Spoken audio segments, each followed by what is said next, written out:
रक्षाबंधन आने वाला था और 14 साल का आशुतोष अपनी माँ से पूछता है कि दीदी कब आएगी दिल्ली से।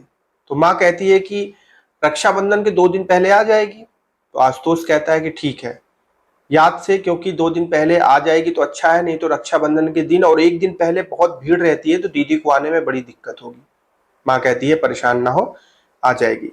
आशुतोष 14 साल का था और आशुतोष का एक छोटा भाई था 13 साल का। दो भाइयों में अकेली प्रीति इकलौती होने की वजह से बहुत चुलबुली थी और उससे भी बड़ी बात की बहुत हठी थी। यानी कि जिद पे जिस जिद पे आती थी उस जिद को कर लेती थी। लेकिन रक्षाबंधन के 2 दिन पहले जब प्रीति अपने घर आती है, घर में बड़ा खुशनुमा माहौल होता है कि 2 दिन बाद राखी है, बहन अपने भाइयों को राखी बांधेगी और उसके बदले में उसे उपहार भी मिलेगा। लेकिन जस्ट रक्षाबंधन के 2 दिन पहले जब वो आती है, उसके कुछ ही देर बाद यानी कि लगभग 10 से 15 घंटे बाद कुछ ऐसा होता है कि वहां पर रक्षाबंधन का जो उत्सव है वो मातम में तब्दील हो जाता है। भाई बहन के रिश्ते को लेकर भी लोग सवाल करने लगते हैं और प्लस एक डर का माहौल भी चारों तरफ पूरे गांव में फैल जाता है। आखिर ऐसा क्या होता है, आज की कहानी में हम आपको यही बताने वाले हैं। नमस्कार दोस्तों, मेरा नाम है जीआरडी और आप देख रहे हैं 9 PM विद जीआरडी। चलिए इस कहानी की मैं शुरुआत करता हूं। हर रात्रि 9 बजे मैं एक सच्ची घटना पे आधारित कहानी आपके लिए लेकर आता हूं। आपसे बस इतनी गुजारिश करूंगा कि इस वीडियो को लाइक जरूर करिएगा और चैनल को जरूर सब्सक्राइब करिएगा। ये कहानी है कौशाम्बी उत्तर प्रदेश की। कौशाम्बी जो कि प्रयागराज के पास का एक शहर है और वहाँ काफी विख्यात जगह है और वहां पर एक परिवार होता है। उस परिवार में कुल मिलाकर 5 सदस्य होते हैं, पिता, माँ, उनके 2 बेटे और एक इकलौती बेटी। यानी कि आशुतोष, आशुतोष का छोटा भाई, आशुतोष की बहन, आशुतोष के माँ और आशुतोष के पिता, ये सारे लोग होते हैं। अब जो बहन होती है प्रीति, उसकी उम्र होती है 17 साल। यानी कि आशुतोष से वो 3 साल बड़ी होती है, जिसकी वजह से आशुतोष उसको दीदी बोलता है। परिवार में सारी चीजें सही चल रही होती हैं। लेकिन जब प्रीति 16 साल की थी, उस वक्त प्रीति फोन पर किसी से लगातार बातें करना शुरू कर दी। उस वक्त प्रीति पढ़ती थी कक्षा 6 में। यानी कि 16 साल की लड़की को अगर देखा जाए तो उस वक्त 9 या 10 में पढ़ने वाली बच्चियां होती हैं। लेकिन प्रीति की पढ़ाई काफी लेट शुरू हुई थी, जिसकी वजह से वो कक्षा 6 में पढ़ती थी। लेकिन इस दौरान भी 16 साल की उम्र में ही वो किसी से फोन पे बात किया करती थी। आशुतोष की उम्र उस समय 13 साल थी। आशुतोष जो है अपनी बहन को जब किसी से बात करते हुए देखता था तो उसे अंदर से बड़ी गुस्सा लगती थी। उसे समझ में नहीं आता था कि आखिर ये किससे बात करती है। आशुतोष ये बात अपनी मम्मी पापा से भी कहता है और जब उनको पता चलती है तो वो छानबीन करते हैं तो पता चलता है कि जो प्रीति है वो अपने ही गांव के एक लड़के से फोन पे बात करती थी और वो जो लड़का था वो गैर जाति का लड़का था। यानी कि जिस जाति का आशुतोष थे, जिस जाति के प्रीति थे, वो उस जाति का नहीं था। और दूसरी बात, वो उसी गांव का था। इसको लेकर प्रीति को काफी डांटा जाता है, काफी समझाया जाता है, लेकिन प्रीति अपने जिद पर अड़ जाती है। वो कहती है कि नहीं, मैं नहीं मानूंगी, मुझे बात करने में कोई दिक्कत नहीं, मैं बात करूंगी। जब परिवार वालों को समझ में आने लगता है कि प्रीति उनकी बात नहीं सुन रही है, नहीं समझ रही है, तो उनको जो है एक उपाय सूझता है कि क्यों ना प्रीति को यहां से दूर भेज दिया जाए। अगर यहां रहेगी तो दिक्कत होगी, अगर दूर चली जाएगी तो दिक्कत नहीं होगी। संपर्क दूर का हो जाएगा, संपर्क टूट भी जाएगा। और यही सोचकर जो है प्रीति को उसके माँ बाप दिल्ली भेज देते हैं पढ़ाई करने के लिए। दिल्ली में प्रीति जाती है और कक्षा 7 में उसका एडमिशन होता है और वहां पर वो पढ़ने लगती है। अब अपने भाई बहन से दूर हो गई होती है। अब आशुतोष से उसकी बहन अचानक से दूर होती है, उसे बुरा भी लगता है, लेकिन वो ये चीज सोचता है कि चलो दूर रहेगी तो सुधर जाएगी और इन सारी चीजों को दिक्कत नहीं होगी। अब आप अंदाजा लगाइए कि सिर्फ 13 साल की उम्र थी आशुतोष की, जितना वो सोच सकता था उतना वो सोच रहा था अपनी बहन की भलाई के लिए। लेकिन दिल्ली में जाने के बाद भी इन लोगों को इस चीज का शंका था कि दिल्ली में जाकर भी वो कहीं फोन से उससे बात ना करती हो। ऐसा तो खैर कोई कभी पता कर नहीं पाया। लेकिन धीरे धीरे वक्त बीता और आशुतोष 14 साल का हो गया और इसके बाद प्रीति भी 17 साल की हो गई। और इसके बाद ये रक्षाबंधन का त्योहार आने वाला था, जिसके लिए रक्षाबंधन के जस्ट 2 दिन पहले प्रीति को बुलाया जाता है कि रक्षाबंधन का त्योहार है, भाइयों के कलाई पे राखी बांधनी है, बेटा आ जाओ। प्रीति अपने घर पहुंचती है और घर जाने के बाद घर में काफी खुशनुमा माहौल हो जाता है, सारी चीजें बड़ी अच्छे से हो रही होती हैं, सब कुछ बढ़िया होता है।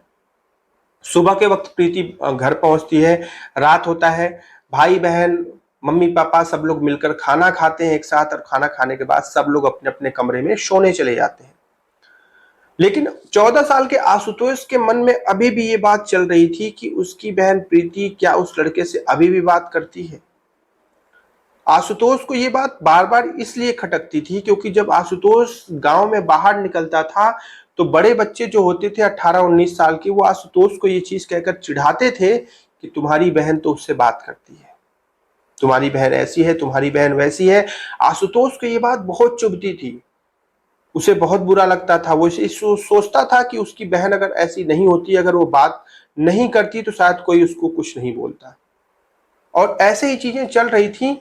लेकिन रात रात में जब सब सो जाते हैं तो आशुतोष को नींद नहीं आती, क्योंकि उसको इस चीज का डाउट होता है कि उसकी बहन गांव वापस आई है इतने दिनों बाद दिल्ली से, तो वो पक्का जो है उस लड़के से फोन पे बात कर रही होगी।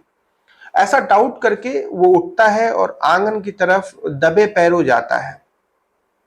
अब वो दबे पैरों आता है तो जो प्रीति होती है यानी कि आशुतोष की बहन, उसे नहीं पता था कि आशुतोष आंगन में दबे पैर घूम रहा है और उसकी जो है निगरानी कर रहा है।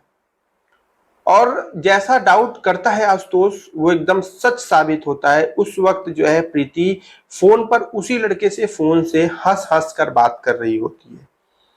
आशुतोष का डाउट जो है वो सच में बदल जाता है। वो दबे पैर अपनी बहन के पास जाता है और बातें सुनने लगता है। और जैसे ही वो बातें सुनता है अपनी बहन की, जो उस अपने प्रेमी से बात कर रही होती है, वो सुनकर आशुतोष का खून खौल जाता है। 14 साल का ये लड़का अपना आपा खो देता है, गुस्से से अपना आपा खो देता है और आसपास अपने देखता है तो उसे एक कुल्हाड़ी दिखती है।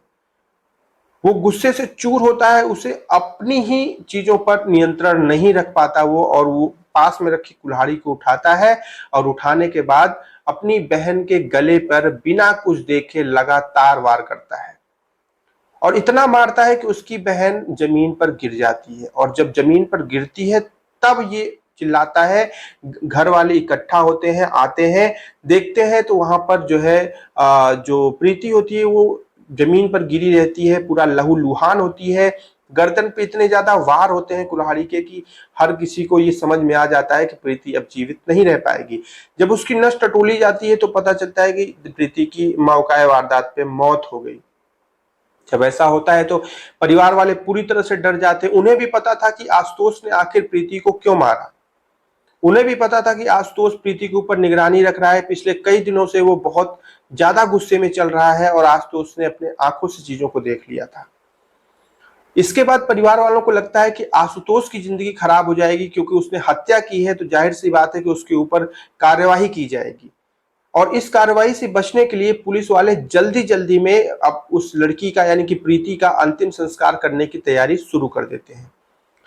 लेकिन देखिए, आशुतोष को पता था कि उसने हत्या की है और क्यों की है।